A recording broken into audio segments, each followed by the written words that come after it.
Hey everybody, in today's video I'm going to show you how to play some cool phrasings on some solo parts that you can use right away to make your solo sound really cool. This lesson builds on a lesson that I did a couple weeks ago showing you how to solo over any song, so if you haven't watched that one, check it out. And before we get going, remember to like this video and subscribe to this channel on YouTube. I'll be posting new videos every week. And here we go. Okay, so in my last video, I showed you how to solo over any song. And basically to do so, I showed you how to find the key of the song. So if you need a refresher on that, you can watch that video again. So I'm going to assume that you can find the key of the song, and then that you have at least memorized or know the minor pentatonic scale. This lesson is going to be based on the E minor pentatonic. Again, that's in that last lesson, or you can look up the scale online. We're gonna base this entire lesson on the E minor pentatonic. And so we're gonna start in the E minor pentatonic at the 12th fret. So this is gonna be the position we're playing in today. In the last video I showed you how to play from the open position, but today we're just gonna focus at this one position with the root on the 12th fret of the E string. And so if you know the key of the song, if it's E, you can play it here. If it's in D, you play it at the 10th fret. If it's G, you can play it at the 3rd fret or at the 15th fret. So you have some options here, but we're going to do everything in E today.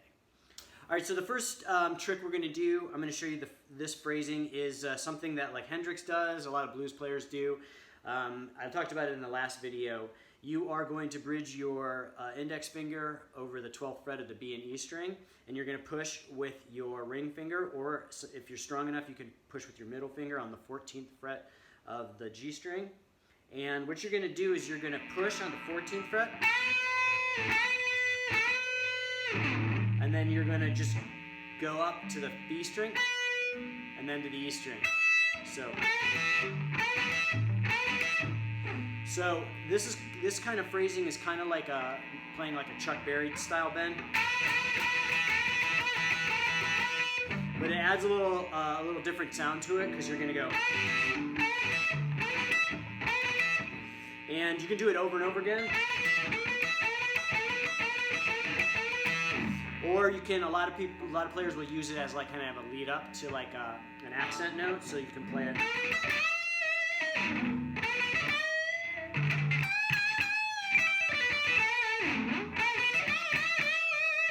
So you can just kind of experiment with it.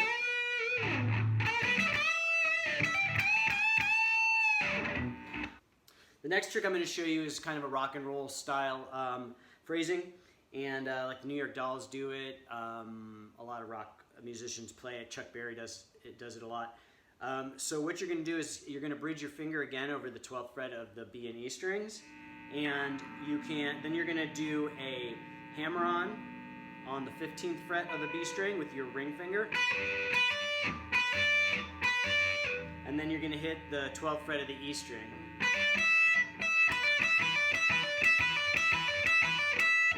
And you can also do it one position down with your index finger on the 12th fret of the B string and the G string, but you're going to do it on the 14th fret because you're going to stay in that E minor pentatonic scale.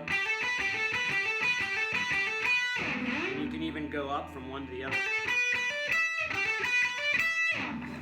But a lot of players will kind of just play it back and forth.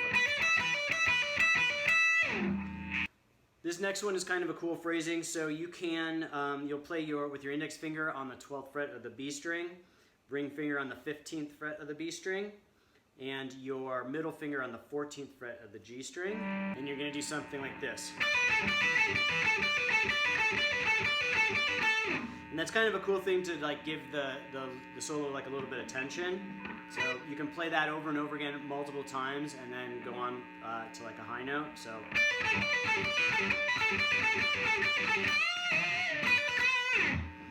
And just however you want to phrase it. But so again, that's ring finger on the 15th fret, index finger on the 12th fret, and your middle finger on the 14th fret of the G string. And you can do that in a lot of places on this in this scale, just as long as you're staying within the scale. That's kind of just the most convenient place to do it, but you could do it higher up.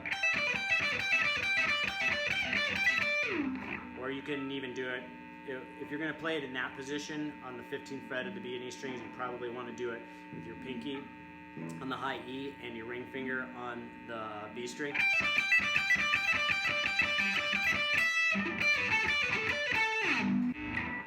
Another technique that I like to do is like a build-up. So it's like an ascending pattern. And what you're going to do is you're going to kind of go forward and then back, forward and back, forward and back, or higher and lower, higher, lower. So, and you're going to stay within that E minor pentatonic scale. So here's kind of how you do it.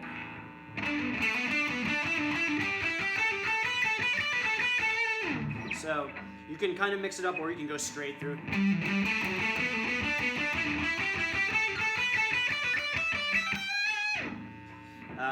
So here's the real slow. Here's how you can play it.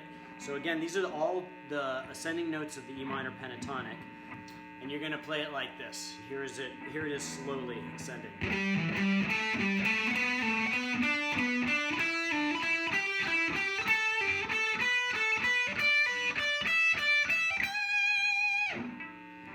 And then fast.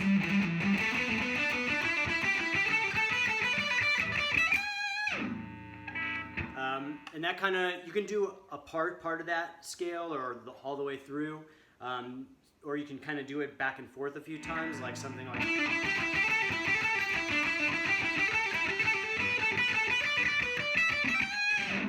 Depending on the length of the lead up that you want to do, you can mix in hammer-on pull-offs or just alternate picking. The last trick is kind of tricky, no pun intended. But it's something that you can use in a lot of leads, and if you can get fast with it, it sounds really cool. A lot of guitar players use it, especially in this position. So here's the phrase. It's 12th fret on the high E, 15th fret to the 12th fret on the B, and then a bend on the 14th fret of the G string.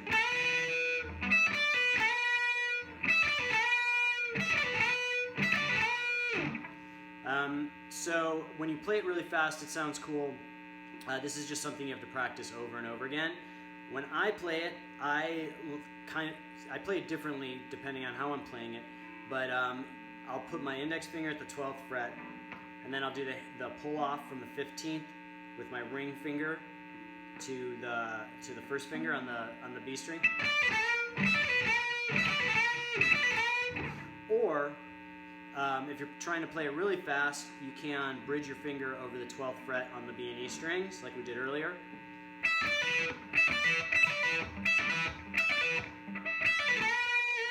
And then push with your middle finger on the 14th fret. So.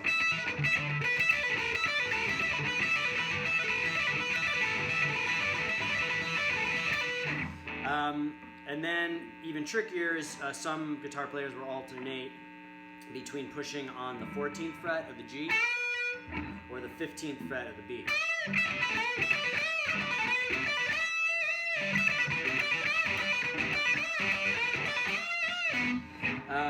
And again, that sounds really cool.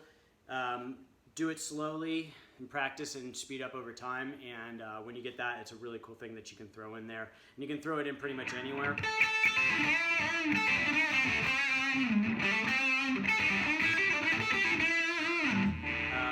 And it sounds cool pretty much anywhere. So that's it for this video. If you like this video, remember to like it on YouTube and subscribe. I'll be posting new videos every week. And I'll come back with another video in this series about moving from different positions within the scale and doing ascending patterns in between and kind of connecting the lower portions of a scale to the upper portions of the minor pentatonic scale. Thanks again.